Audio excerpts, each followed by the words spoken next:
A very warm welcome to both of you, Malek and Henrietta. Thank you. Or otherwise known as Hen, Thanks, I believe. Yeah, no, very warm welcome from my side.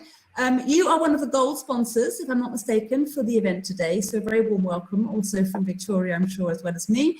I'm going to hand over straight to you because I know we're running a few minutes late without doing any big introductions, but feel free by all means to say a few words about yourself as well.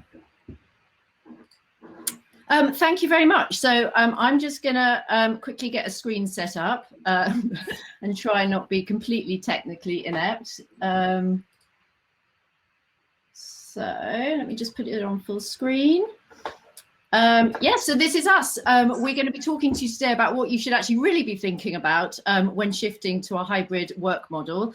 Lots of talk around that at the moment. But just as way of a quick introduction, I'm Hen Bennett. I've been with Daggerwing 2.5 years, specialising in organisational transformation, mainly process change. Previously, I worked in the UK, so did a lot of big transformation change with the NHS and Public Health England.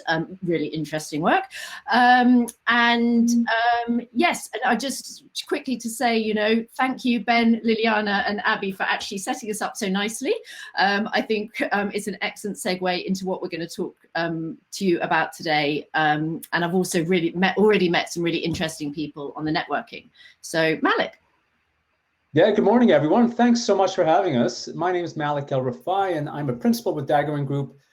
Just as a bit of a background, I grew up in the world of HR consulting with a large firm called Mercer and spent 11 years traveling around the world, seeing people issues in Canada, in the Gulf region, in the Middle East, in Australia, in New Zealand, and throughout Asia.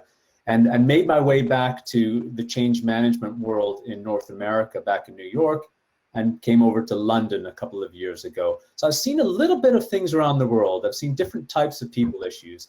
And all of that comes together today in some of our presentation and the way that we think about some of the challenges organizations are about to go through as we inevitably return to a different style of working.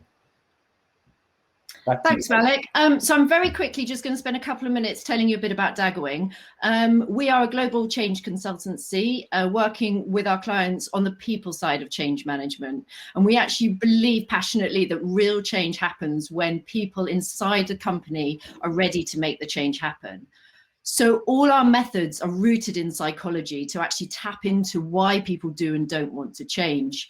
And we use that human insight to design and execute a plan that shifts their actions. So your growth is actually very closely linked to the success of customer and employee behavior change. And to make change a habit that becomes part of your culture, not just an initiative. As I said, we focus on the people, which we believe are the hardest part of change management. But by focusing on them, that will make change happen and actually, more importantly, make it last as well and make it stick.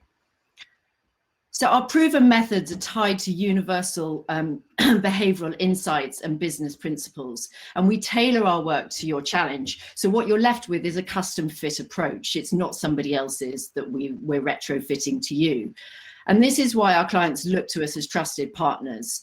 As you can see here, we have 70% of our clients are in the Fortune 500, and we've been named a top 10 global leader in communications and change management consulting, particularly for the impact of the work that we do. As you can see, we've worked across 35 countries over the last few years, and a large chunk of our work is focused around transformations, whether that's digital, marketing, customer experience. I've already spoken to one amazing person today who's going through a big digital transformation. So companies are investing in change management now more than ever, but too often they see their plans they never see their plans turn into a reality. And this is just a selection of some of the companies Daggerwing has worked with to help do change right the first time. We do this through a range of core service areas. However, many of our projects will cover all 4 of these as end-to-end. We help companies reduce the risk of change failure through facilitating C-suite decision-making on growth strategy, visioning, gap analysis, and executive prioritization, perhaps some alignment on requirements for leadership and future of work. So our organizational work, transformation work spans things like mergers, acquisitions, spin-offs, customer experience, digital and marketing transformations, as I said before, and major shifts in organizational structure, operating models, processes, ways of working. Culture change often runs through our projects, focusing on how can you strategically connect the CEO strategy to culture, values, and purpose, and how can you embed a culture-driven mindset and behavior changes into our day-to-day actions. That also covers things like inclusion and diversity solutions as well. And finally, excuse me, employee performance, where we look at things like productivity and adaptability to initiatives, strategy and execution to really importantly attract, develop and retain talent, things like EVPs and employee experience and capability building. And also, how do you pull everything through transformation to individual people level so that actually that change happens? So that's a very brief introduction to us. Today, in the next sort of half hour or so, what you can expect from us, we're not going to give you a playbook for getting back into the office, but we are going to give you some insights on how to create a working environment that can enable all workers to thrive. And we believe this information will actually make the difference between your short-term strategy for permanently implementing a hybrid model and your long-term success of your workforce and business. So on that note, I'm going to hand over to Malek. Thanks, Hen. I thought it would be a good opportunity for me to actually tell a little bit of a story of my experience. And you know, I've been thinking about the hybrid working model a lot recently and a return to office, not just for our own business, but also because the conversation is happening across our clients. I've read numerous reports, listened to presentations, and discussed at length the challenges that organizations are going through. I've seen all the statistics. As organizations prepare for whatever return or whatever version of that return to the office may look like. And so a recent opportunity for me to go into my office was intriguing. Intriguing because I wanted to see what it was like. I wanted to test out what the pundits were saying. I wanted to see how much I actually missed the commute, the tube ride, the office environment, the coffee machine. So 2 weeks ago, I made this journey to resolve an IT issue. Now, don't worry, I'm going to spare you the details of this actual IT issue. It does not make for an exciting presentation. Well, to most people at least. But let me assure you that several IT tickets, remote computer takeovers, and innumerable chats and emails didn't solve the problem, so I had to go in. This is my first trip into the office for over a year. Probably like many of you, after we locked down in March of 2020, our offices were generally left untouched, frozen in time, Post-it notes stuck on the walls, shoes under the desks, snacks left in the lockers. But there was a skeleton crew of essential workers that were in and out, mostly the IT support team. And that's who I went to see. But surprisingly and coincidentally on that day, 2 of my colleagues were going to be there. I didn't know this beforehand, and I met them when we were there. This is my first chance to actually see coworkers since last summer when we had this socially distanced event in a park. The first person I met was one of our associate consultants. Let's call her Ellie. She was in the office to return her IT equipment because she was leaving the company. Now, a little bit about Ellie. She was a rising star who joined us about 16 months ago as an intern, and then mid last year we hired her on full time. Her contributions were stellar, and by all accounts, she had a bright future with our team.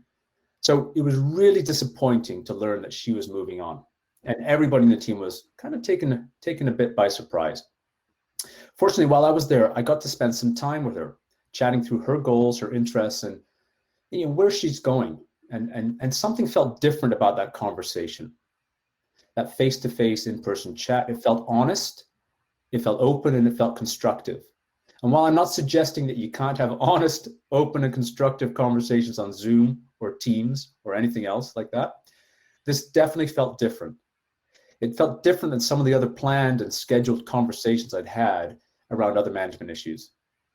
It felt like the right way to build relationship trust.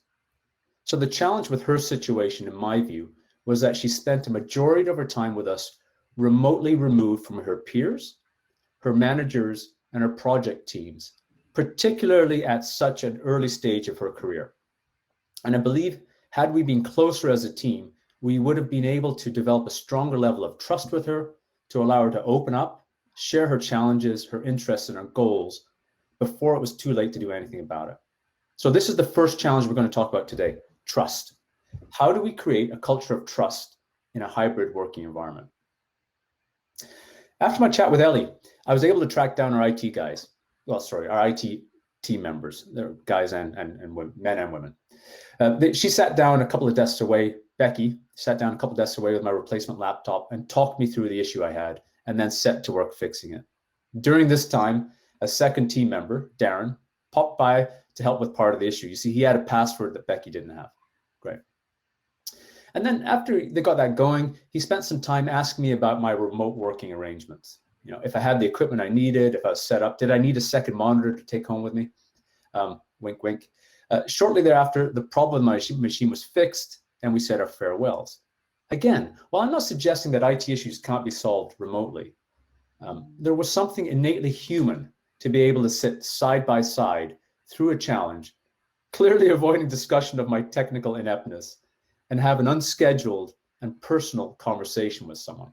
So this is the second challenge we're going to talk about today, humanness.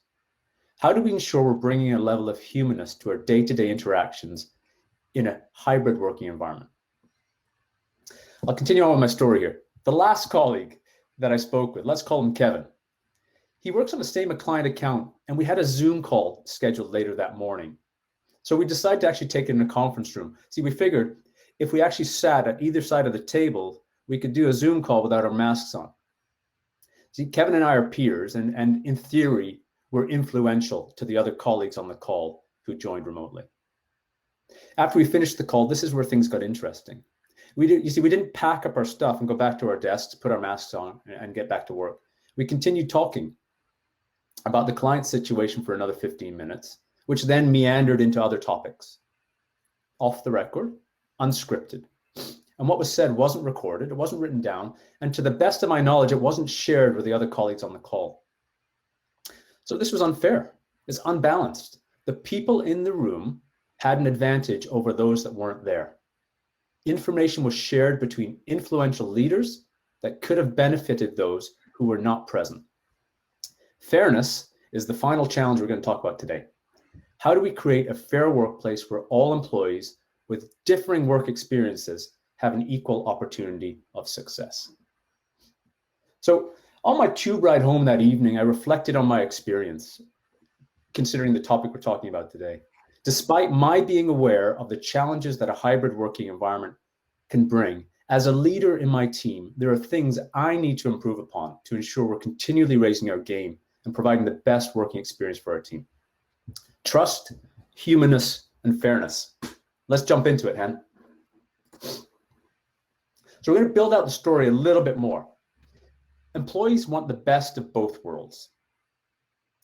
It's uniquely human, isn't it? Over 70% of workers want flexible remote working options to continue, right? While over 65% are craving more in-person time. And 2/3 of businesses are redesigning physical spaces to accommodate this new working model. So the data is clear. Extreme flexibility and hybrid work will define the post-pandemic workplace. This is Microsoft is telling us this. A fantastic report if you can dig that out. So we want the best of both worlds, but we may not have really considered the impact of this from all perspectives. To further paint the picture, here are a couple more stats. Managers need help. A good proportion of them have indicated challenges managing workers remotely. On top of that, we're getting worse at growing or even retaining our networks. They're shrinking.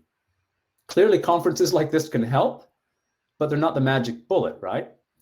Relationships require investment and continuity.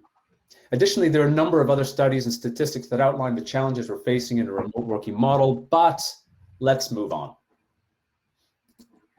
We thought it'd be useful to start with a framework.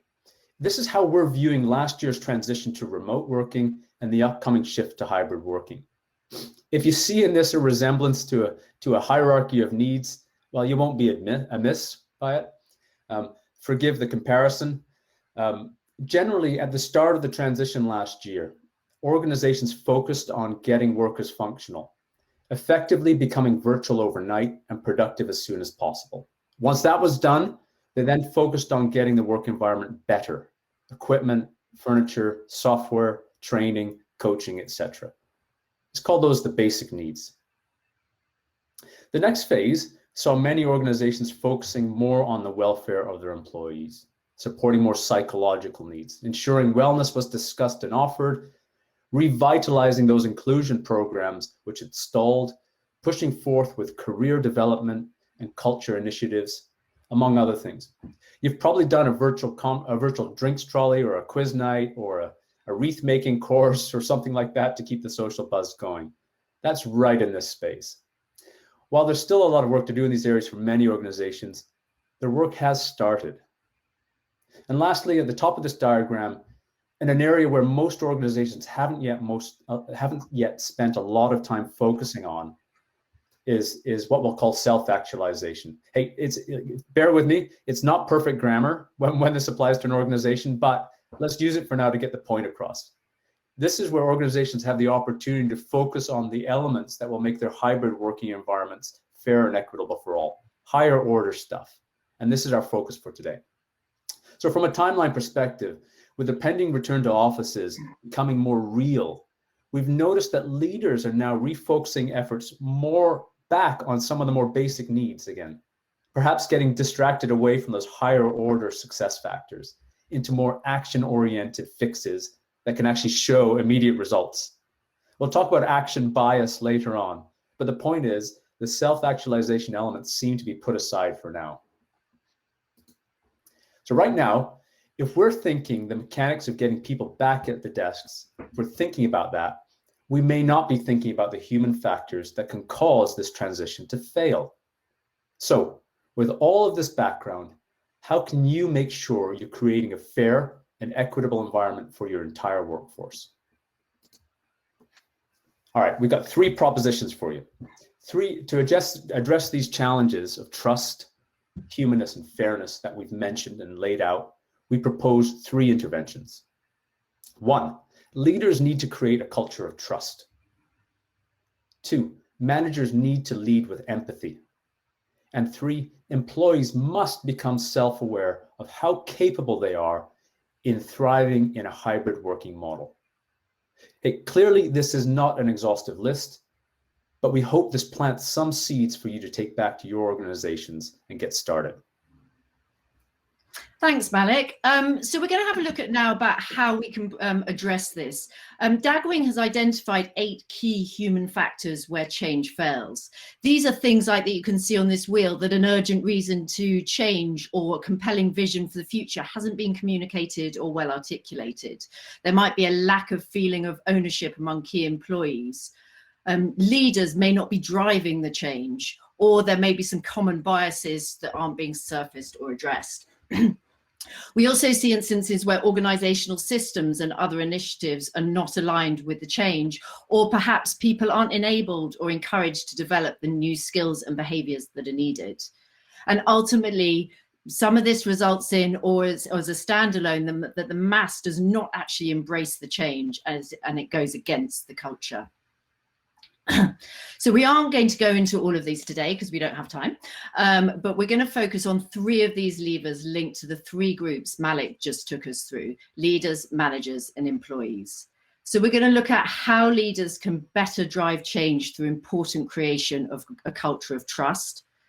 We're going to look at some of the common biases managers may need to consider in order to lead with empathy. And finally, how by enabling employees to develop new skills and behaviors, we can actually help them become more self-aware. So before we dive into this first segment, I just want to look at some of the challenges we face now in developing a culture of trust. As we all know, in human nature, trust relies on things like signals which show actions, motivations, and reliability. And in our current remote working or future state hybrid office environment, we have less chance to observe these things. And often that lack of physical contact is interpreted as a signal of a lack of trust. When virtual, we also have less information to establish trust, less information to reinforce it, and more opportunities to break it through things like misinformation and miscommunication. Everybody's seen there's many statistics on the impact of low trust, but ultimately it does affect your bottom line. And despite the fact that numerous studies show the link between business growth and how trusted employees feel, companies tend not to invest in building trust. The lack of the investment often occurs because trust is considered something soft and hard to measure. And if it can't be measured, surely it's not important. And if it's not important, it doesn't need to be managed. You see where I'm going with this? So thus companies are actually reluctant to invest in training leadership to establish trustworthy work climates. Over half of employees say that trust has a massive impact on the most important factors of their daily work experience, including their mental health, career choices, and sense of belonging. And for me, this paints a stark picture. And in a moment, I'm going to touch on the positive flip side in high trust companies. Talk to anyone in HR, Abby, I'm sure you've come across this, and they'll tell you that referrals are a goldmine. However, one study showed that a whopping 22% of people said they did not make a referral at their company because they did not trust them. And with a full 1/4 of respondents in a Workforce Institute survey stating that they left a company mainly because they did not feel trusted, you risk a double whammy of a limited talent pipeline and a greater need. So trust, as we know, is a really important part of healthy relationships and company culture because it improves communication, teamwork, commitment, and productivity.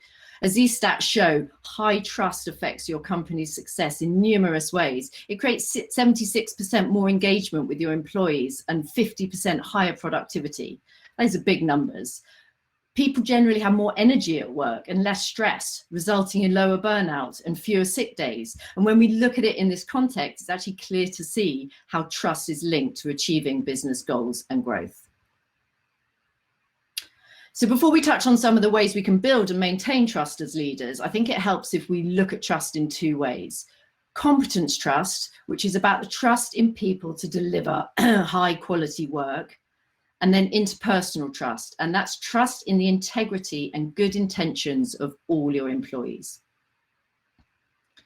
So it's therefore no surprise, off my last sentence, that in this context, that when we look at building a culture of trust, the first thing we need to do is to presume trust. I'm not saying this is easy, but presuming trust in both competence and interpersonal trust. So as a leader, what are some of the things you can do to build that culture of trust? You may want to look at some of these areas and ask yourself, do I actually set a good example and role model the behaviors I'm expecting my employees to exhibit? Am I allowing my employees to push themselves and supporting them when they don't get it right? We've just had a really interesting discussion in the panel discussion with Liliana and Abby earlier about this. Am I listening to my employees and actually seeking their ideas and suggestions? And actually, when I get those suggestions, am I open to them, respecting the different opinions and including them in the decision-making process? When we work virtually, we lose some of the connections that we previously took for granted in building trust, such as body language and ad hoc conversations. So we need to find other ways to communicate to build that trust. So you might ask yourself, am I proactively communicating in a transparent, open and relevant way, recognizing things may be subject to change? And finally, not one of my natural virtues, I'll put my hand up here, but patience. And we all know that trust takes a time to build and only a moment to break. So this won't happen overnight. So whether you're building or rebuilding trust, we need to be patient, me included. So the next area we're going to look at is how some of our biases may be preventing us from leading with empathy. Along with trust, empathy also has a direct impact on a business's bottom line. As you can see here, 92% of employees would be more likely to stay with the company if they empathized with their needs. On the flip side, 72% would consider leaving their current company if they displayed less empathy. And 77% of employees would be willing to work longer hours for an empathetic employer. Now more than ever, one size really doesn't fit all when we try and put ourselves in the shoes of our biggest asset, our people. And if we don't consider some of the things employees might be thinking of, we are losing humanness. To use a simple example, I ask you just to think about the way you currently segment your workforce and what will change. Did you consider that an employee, just as an example, with small children in a house, but with space for an office, is going to have a very different experience working from home than an employee in a small one-bedroom flat? It's a different experience both in terms of the stresses and challenges they encounter on a day-to-day basis, and of course their physical workspace. As the majority of companies move to a hybrid working model, I'm just going to outline a few of the biases which can lead us to an unfair perspective on individuals or teams. And by understanding these better, we have the opportunity to intervene when we see them happening, making us all more empathetic managers of people. So take the following scenario. A group of in-office workers are informally discussing a topic that requires a decision to be made, and the most dominant person in the team has action bias. In this instance, remote workers are likely to be excluded from the decision-making process. And this arises because the administrative burden, including them, is perceived to be too high. Things like setting up a meeting or booking a room and a Zoom call. And this implies to somebody with action bias, a delay to action. So there's an important role here for managers in ensuring all voices are heard and that there's a clear decision-making process in place, which considers all relevant parties, no matter where they're working from. In a hybrid working environment, management may give preferential treatment to those who are in the office on a regular basis, as their work is more visible and therefore more salient. This can cause preferential allocation of stretch assignments, but also of pay and promotions to in-office workers. So what can we actively do to prevent this bias? There's some simple things that we can do. Things like reaching out to your remote colleagues first before you ask those in the room or physical space for their opinions. I think we're all familiar with the bandwagon effect. This is about people are going to do things that their friends or colleagues are going to do, but we can actually leverage this as we create influencer networks to drive excitement about a return to the office, or how we should be thinking about the decisions people are making returning to the office based on groupthink or what others are doing. Finally, I want to touch on commitment bias. And this might occur when those in the office who have a hybrid meeting scheduled with some online colleagues are likely to discuss the topics of the meeting informally with other colleagues who are also in the office before the meeting starts. This then might lead to employees entering hybrid meetings with already informed opinions about a meeting agenda, creating an illusion of certainty and group cohesiveness. And the result of this is it actually makes them less likely to accept dissenting or opposing opinions to their already formed judgments, even if those opinions are ultimately going to be the right ones. So just a few biases to think about. And finally, on biases, I'm just going to sort of bring this to life a bit and talk about this gentleman here. I'm going to call him Bill. So he knows that his company's employees are key to the success of the organization as a whole. Previously, he was the first at his desk every morning and the last to leave, and he actually really truly believed that visibility and presence were key to establishing trust. Happily for Bill and for the company, his leadership have invested in ensuring managers understand some of the biases which might be prevalent in a hybrid working environment, and because of this, he feels equipped to address them if and when they arrive. So now Bill is based in the office 3 days a week and is actively using his time to both catch up with face-to-face with others in the office, but is actually making sure he gives equal time to virtual meetings with team members working from home or elsewhere. And what this is doing is helping him both sense the needs and emotions of his team and understand their perspectives and reasons for their choices in where they work. It's also, as you can imagine, giving him the opportunity to talk to each member of his team about things that aren't related to work and build those all-important relationships. And by actively ensuring team members have equal face time, both the digital and the actual FaceTime with him, he genuinely understands his team's individual situations. And through his newly learnt leadership skills in recognizing and addressing unconscious biases, both in himself and and others, Bill is now considered a trustworthy manager and an empathetic leader. He's now passionate about ensuring his team are supported and have equal opportunities no matter where they're working from. And for the final section, I am just going to hand it back over to Malek. Thanks, Hen. So when we were thinking about the challenge of fairness, there were clearly a number of different interventions that organizations could do and we could talk about, but we decided to look at this from an employee's perspective. So putting the onus on employees, in this case, to really take an honest look at how well they're set up to thrive in this new world. And to actually refocus on developing the skills and adopting the right behaviors that might help them succeed. So generally speaking, for the last year, we've been in a uniform environment. Everybody's been virtual. Listen, there are exceptions, but let's just say we've all been in a virtual environment.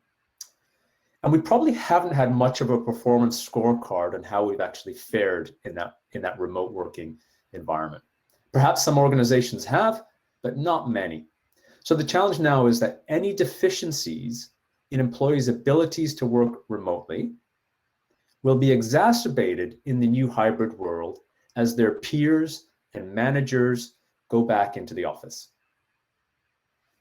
All right. So let's build out the situation a little bit more. Some recent research suggests the following,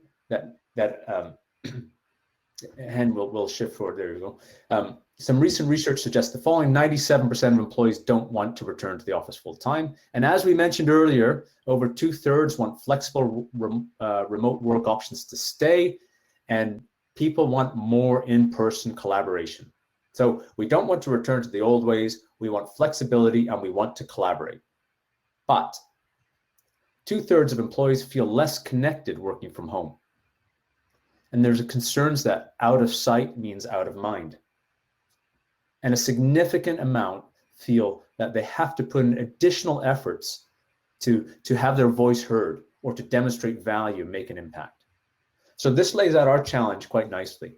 Employees need to be able to assess how well they can thrive in this new world and close the gaps in their toolkit. So while every employee will fare differently across these elements, we've suggested a few areas that can help shift the needle. So this isn't an exhaustive list, but let's take a look at it. And hopefully these will provide areas for employees to help adopt new behaviors and build those new skills necessary. So first is, what are their capabilities of working in a remote environment? Now, this isn't perhaps it was a level playing field before, but now that you've got people in person or back in the offices, etc., it's a different playing field now. So how strong are they at things that are often harder to do when they are remote, like relationship building, networking, collaborating, communications, active learning? The next is motivation. Is their motivation for work different at home than if they were in an office environment? Do they get distracted easily? Do they get bored? Does their day stretch out too long? Are they taking enough breaks? Do they need peers around them to motivate them? The third element is how their work is actually being perceived by managers and peers. Do they know if they're actually getting credit for the work that they're doing? Or are peers who are in the office receiving a disproportionate share of the credit? Trust is something that Hen talked about at length. Are employees receiving this from their managers and peers? And are they giving it back in return to their colleagues? And lastly, performance. Are employees included in the regular flow of work and business needs? Do they know what's important? And are they doing the right things, creating the right outputs that are going to help to drive results? So becoming more self-aware in these areas will enable employees to manage the challenges of fairness in the workplace. And really, Chris, that brings our presentation today to a close. But in summary, at the beginning of this presentation, we set out 3 challenges that a hybrid working environment may bring: trust, humanness, and fairness. And we looked at each of these challenges through the lenses of different employee groups in your organization leaders, managers, and employees to provide pathways to address these challenges. While our guidance is clearly not an exhaustive list of the interventions you can put in place to resolve these challenges, we hope that they brought some insights into how you might approach the inevitable shift to this unbalanced working model. The organizations that figure this out and proactively address them will have a differentiator that will set them apart from their competitors. And at the very least, they'll nurture an appreciative workforce that is fair, full of trust, and human.